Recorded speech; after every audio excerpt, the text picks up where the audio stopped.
Good morning. My name is Salisa Lehue, and I am the Town of Chapel Hills Police Chief. We wanted to give you an update on an incident we responded to this morning. Approximately 4:30, we received a call, fire department received a call of structure fire at the Sienna Hotel. Fire responded, and as the guests were evacuating, approximately 50 guests, guests informed the fire personnel that they saw a suspicious person running away from the evacuation routes. Fire immediately contacted the police department, and initially we had information that a man that was out on a balcony could be the individual that fire personnel had seen initially. We made contact with that person and communicated with him and realized that it was not one and the same individuals, and that person was safely evacuated. We do believe that the person responsible for the fire is still within the building of the Sienna Hotel, and we are working an active investigation to make contact so that we can safely enter and make sure that he is safely found. Any questions for me? If you can explain, why do we think this person is still in the building?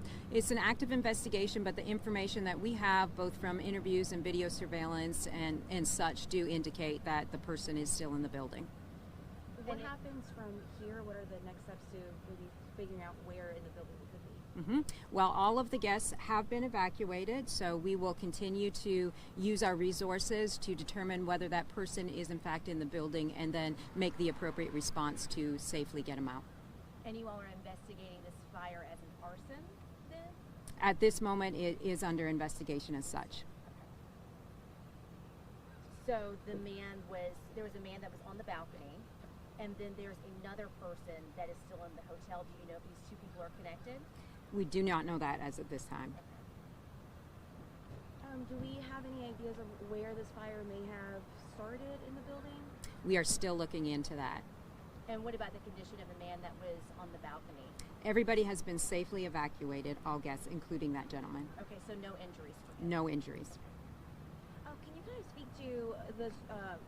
I know fire had to wait a little bit before they can go in to combat the fire.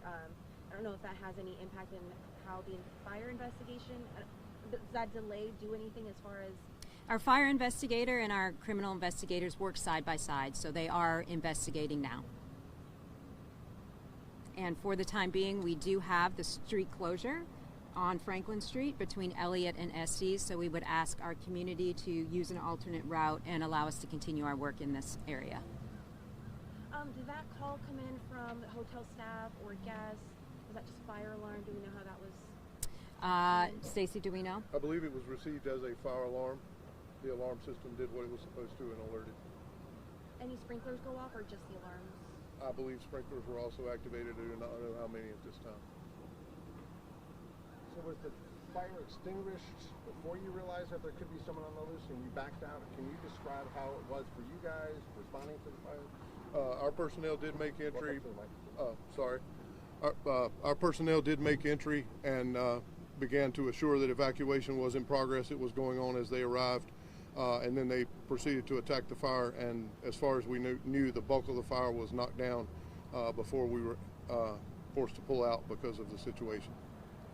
We don't believe there's any active fire, and we're continuing to investigate. Correct. Right now, there is no active fires. Can either one of you elaborate on anything that you ran into when you arrived? Barricaded doors, anything like that?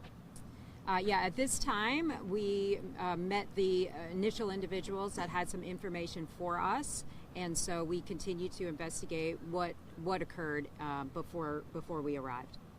And it took about 2 hours to get the man off the balcony, correct?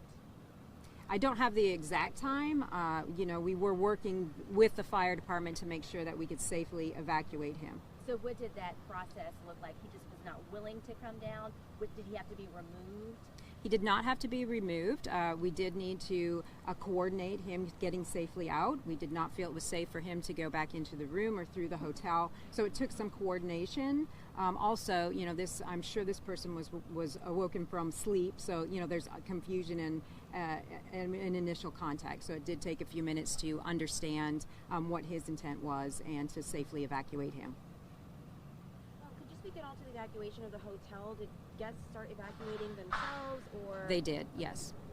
I think that's all we can share for now, but we'll keep sharing updates with y'all throughout the morning and the afternoon. Thank you. Thank you. Thank you. Appreciate Thank you. it.